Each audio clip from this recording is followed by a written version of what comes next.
Explore your knowledge with the Botnica. Hello friends, our new topic is Introduction to Ethanobotny. So in today's video we will see that history of Ethanobotny, scope of Ethanobotny and their objectives, also Ethanobotny as an interdisciplinary science. So let's start.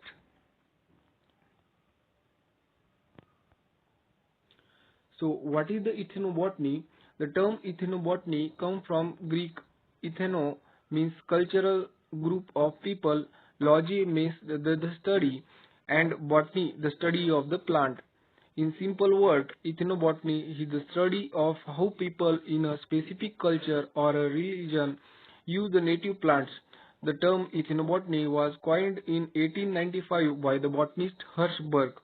Ethanobotany is the scientific study of relationship that exist between the peoples and the plants.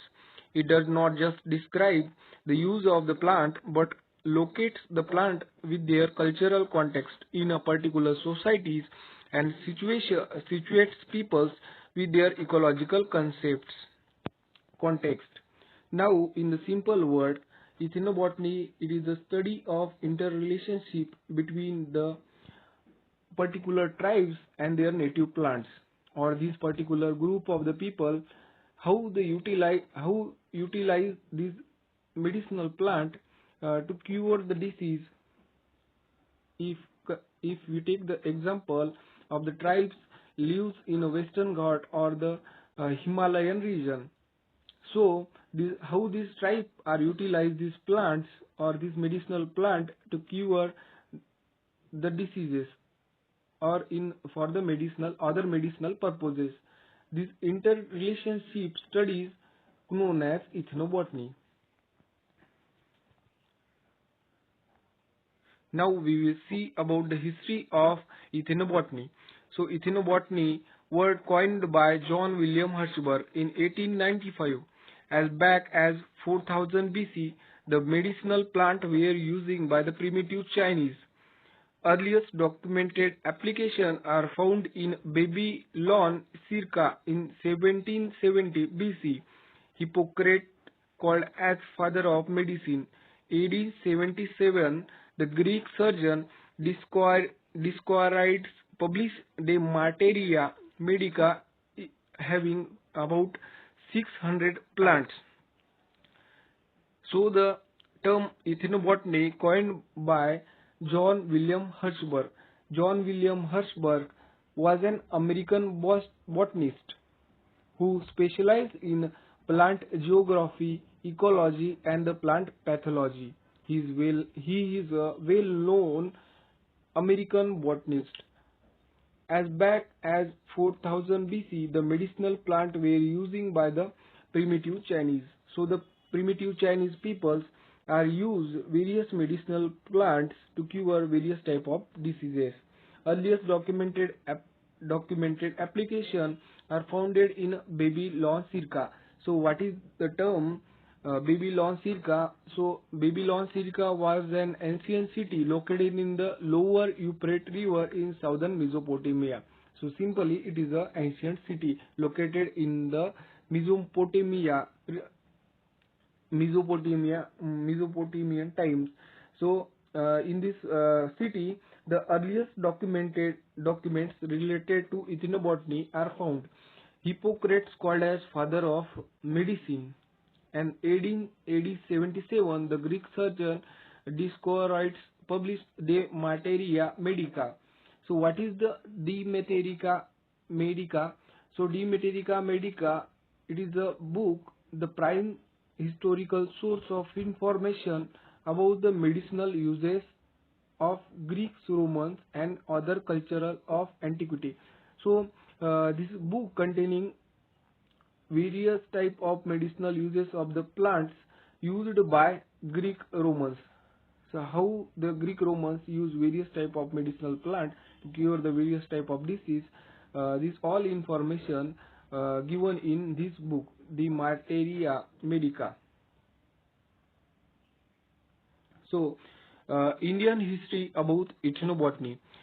So as we know that Ayurveda is the pioneer of earlier medicinal science in our country. It is the largest and the oldest source of knowledge. So Siddha and Unani are other traditional systems of the medicine in India. So what is the Siddha and the Unani? Siddha originating in ancient Tamil Nadu, India. Siddha medicine is based on the idea of three humors, that is Pitta, Kabam and Vata, and five elements: earth, water, fire, air, and space. Siddha medicines emphasize that the medical treatment should take into account the patient environment, age, habit, and physical condition. So Siddha is simply it Kapha, Vata, and Pitta work on Kapha, Vata, and Pitta, and other five elements, that earth, water, fire, air, and space. This Siddha, the traditional system, who believes on these element such as earth, water, fire, air, and space, effect on our body, or shows the effect, vibrational effect on our body. Okay, now what is the Unani? Unani originating in a Greek. Unani medicine is based on the idea that the four humors such as blood, phlegm, yellow bile, and black bile must be in a balance. So this traditional system says that the blood and phlegm and yellow bile and black bile must be in a balance to be healthy. Treatments including herb, minerals, animal products, dietary adjustments, and lifestyle adjustments. Unani medicine is known for therapeutic efficiency and as long as continuous history of in India. So simply, Unani traditional system of medicine believe in when we change our lifestyle, then our health become good. So our lifestyle, our diet are related to our health conditions. So Rig Veda written in between 3500 to 1600 BC. It also contains the various type of medicinal uses. Atharveda describe the uses of large number of drugs. These are well known Vedas, our ancient Vedas, in which the various types of medicinal uses of herbal plants are given. Now, in ancient India, two important granthas are written by our scientists, or we say that our Rishi Munis. There are about 700 medicinal plants uses are given in Chakra Samhita and Sushrut Samhita. So, the Chakra Samhita written by Charak. Chakra Samhita is the Sanskrit text on Ayurveda along with Sushrut Samhita. So Chakra Samhita, it is about the text, ancient text related text on Ayurveda, and Sushrut Samhita, the famous written by the famous physician and surgeon Sushrut in 6th century. So Sushruta is well known ancient physician surgeon who written the Sushrut Samhita. In this text, or in this ancient text, he given the various medicinal surgical procedures or use of various herbal medicines or medicinal plants during used in the surgery. So Parasara wrote a book, Vriksha Ayurveda, the science of medicinal plant. So this Vriksha Ayurveda, this ancient text contain various uses of medicinal plants. Also, John Ray in 1686 to to 1704, the first definition of species in defined the first definition of species in his book Historia Plantarum. 1753, the Carl Linnaeus, as we know, wrote the Species Plantarum containing 5,900 plants, binomial method of nomenclature of plants. This book about the binomial method of nomenclature of the plant. Now we will see the scope of ethnobotany. Scope meaning how this scope means importance. Now how this ethnobotany, the field of ethnobotany, gain the attention of the peoples or attention of the society's, attention of the scientists over a time period. So the scope of ethnobotany in a recent time and failure has been established with the problem of these are the various problems related to medicinal field or medical field which increase the scope of ethnobotany or which increase the importance of ethnobotany. These problems are rural health, drug or abuse, social media customs, cottage industries, conservation of ecosystem, and nutrition and energy. So these are some problems or these are the failures in the recent time which increase the scope of ethnobotany. Recent researchers on ethnobotany have today established linkage between the many spatial areas like the ethnomedicines. In the ethnomedicines, we study the medicines or herbal medicines. Ethnopharmacology, in this ethnopharmacology, in this we study the medicinal properties of the various type of the plant and how they utilize for the medicinal purposes. And ethnoveterinary, ethnoveterinary means how they utilize this herbal plant to treat the various diseases of the animals or the cattle.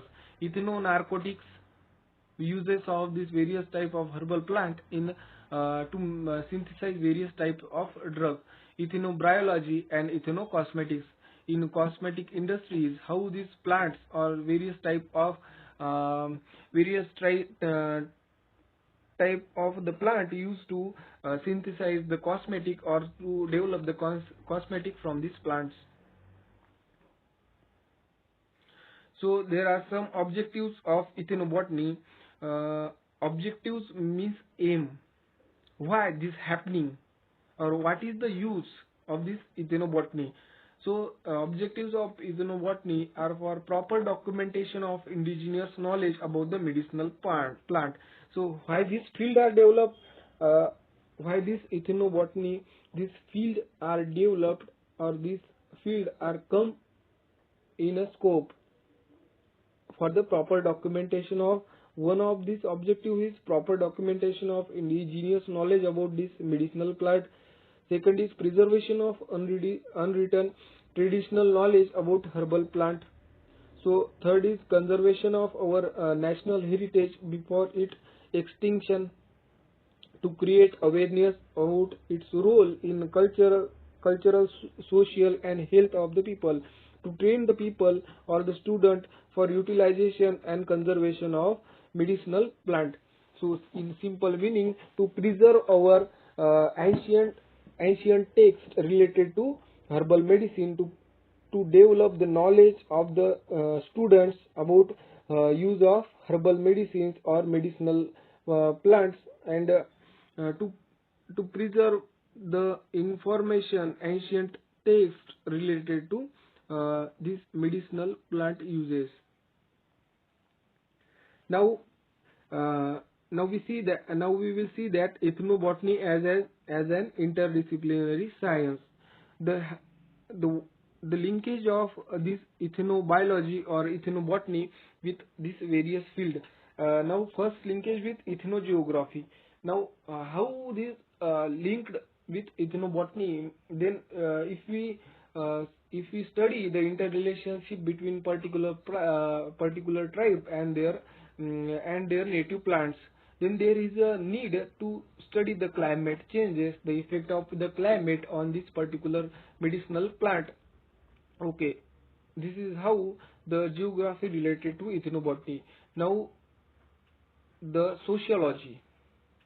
Now which tribe or which group of people use this ethnobotany, and also their cultural aspects or their social information uh, related to ethnobotany. Thus, the sociology is also related to ethnobotany. Economics. Now, how the economics are linked with ethnobotany, then their importance, economic importance of this medicinal plant, or how this gives economic profits to these particular tribes by using how these particular tribes get economic benefits by selling these ethnomedicinal medicines plant. And now it is ecology, how this ecology subject related to ethnobotany. So ecology means the study of environment. So environment related, this ethnomedicinal plant also in a environment. This particular tribe which use their native plants or this medicinal plant also in a environment. So there is a need to study the environment of this particular region. So ecology is also important. Now the chemistry. So if we study this plant, or if we want to utilize this plant for the to make the drugs, now firstly we have to study their chemical ingredients. So in this way the chemistry also linked with the ethnobotany. How the mathematics are related. So before if we study the particular medicinal plant, we have to measure their length, their size, their height. So these measurements, when we apply on this particular plant species, then it is easy to study this plant. In this way the mathematics also important. History, the historical aspects related to these tribes or this medicinal plant, or from over with the time, how these tribes are utilize these medicinal plants are given in a history. So in this way the history also related to ethnobotany. And physics. In physics we study the osmotic pressures, absorption, release, release or effect of the temperature, effect of the wind on this particular medicinal plant. In this way physics also related to ethnobotany. And ethnogeography, geography means how this distributed in various areas, how this medicinal plant or the herbal plants are distributed in a various area. Uh, this information given in ethnography. So ethnography also related to ethnobotany. So these are some studies related to interdisciplinary ethnobotany as an interdisciplinary science. So the topic of introduction about ethnobotany is over. Thank you.